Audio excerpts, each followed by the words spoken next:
অদলাগুৰিত মাঘ বিহু উদযাপন। বঙাইগাঁও জিলাৰ মানিকপুৰ উন্নয়ন খণ্ডৰ অন্তৰ্গত অদলাগুৰি গাঁৱৰ মাজৰপাৰাত কালি 19 জানুৱাৰী তাৰিখে এদিনীয়া কাৰ্যসূচীৰে ধুমধামেৰে উদযাপন কৰা হয় মাঘ বিহু উৎসৱ। আৰু এই উপলক্ষে কালি সমগ্ৰ অদলাগুৰি গাঁৱতে দেখা যায় এক উৎসৱমুখৰ পৰিৱেশ। আৰু কালি এই মাঘ বিহু উৎসৱৰ আৰম্ভণিতেই পতাকা উত্তোলন কৰে নগেন পাঠকে আৰু তাৰ পিছতেই মেজি প্ৰজ্বলন কৰে দমাহুৰাম ৰায়ে।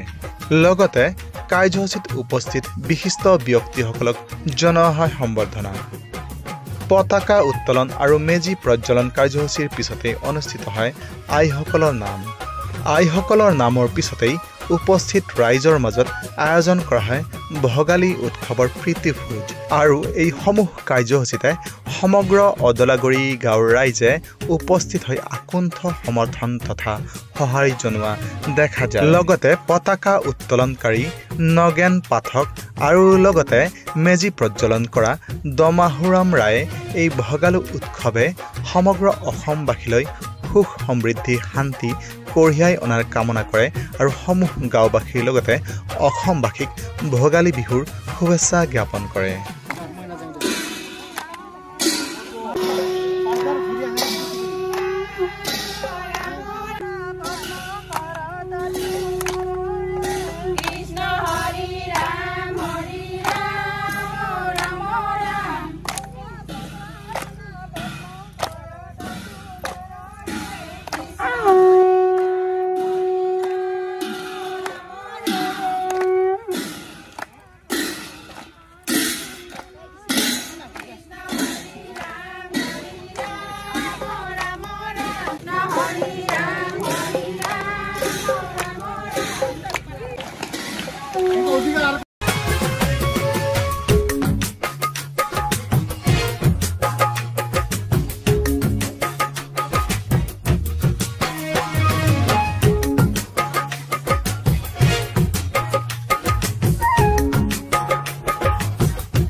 অদলাগুৰিৰ পৰা ধনমণি পাঠকৰ ৰিপৰ্ট, নিউজ টাইম 3।